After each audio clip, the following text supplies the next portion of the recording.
Think and Grow Rich, 1937 edition. The original 1937 unedited edition. By Napoleon Hill.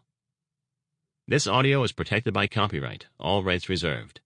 Please contact the 999 Innovation Lab, OPC Private Limited, for permission to copy, distribute, or reuse. Author's Preface. In every chapter of this book, mention has been made of the money-making secret, which has made fortunes for more than 500 exceedingly wealthy men, whom I have carefully analyzed over a long period of years. The secret was brought to my attention by Andrew Carnegie more than a quarter of a century ago. The canny, lovable old Scotsman carelessly tossed it into my mind when I was but a boy. Then he sat back in his chair with a merry twinkle in his eyes and watched carefully to see if I had brains enough to understand the full significance of what he had said to me. When he saw that I had grasped the idea, he asked if I would be willing to spend 20 years or more preparing myself to take it to the world, to men and women who, without the secret, might go through life as failures. I said I would, and with Mr. Carnegie's cooperation, I have kept my promise. This book contains the secret, after having been put to a practical test by thousands of people in almost every walk of life. It was Mr. Carnegie's idea that the magic formula which gave him a stupendous fortune ought to be placed within reach of people who do not have time to investigate how men make money.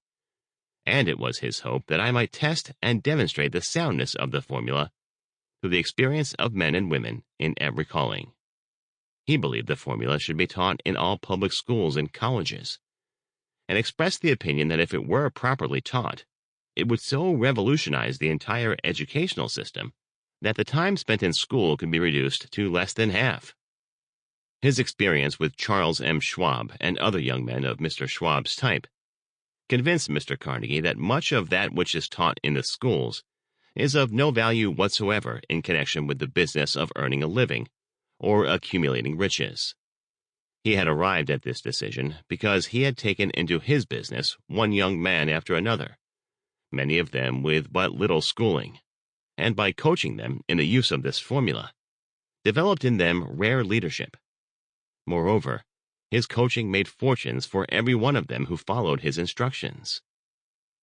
In the chapter on faith, you will hear about the astounding story of the organization of the giant United States Steel Corporation, as it was conceived and carried out by one of the young men through whom Mr. Carnegie proved that his formula will work for all who are ready for it. This single application of the secret by that young man, Charles M. Schwab, made him a huge fortune in both money and opportunity. Roughly speaking, this particular application of the formula was worth $600 million. These facts, and they are facts well known to almost everyone who knew Mr. Carnegie, give you a fair idea of what the listening of this book may bring to you, provided you know what it is that you want. Even before it had undergone 20 years of practical testing, the secret was passed on to more than 100,000 men and women who have used it for their personal benefit, as Mr. Carnegie planned that they should. Some have made fortunes with it. Others have used it successfully in creating harmony in their homes. A clergyman used it so effectively that it brought him an income of upwards of $75,000 a year. Arthur Nash, a Cincinnati tailor, used his near-bankrupt business as a guinea pig on which to test the formula. The business came to life and made a fortune for its owners. It is still thriving, although Mr. Nash has gone. The experiment was so unique that newspapers and magazines gave it more than $1 million worth of laudatory publicity. The secret was passed on to Stuart Austin Weir of Dallas, Texas.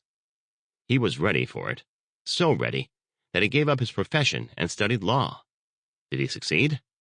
That story is told too.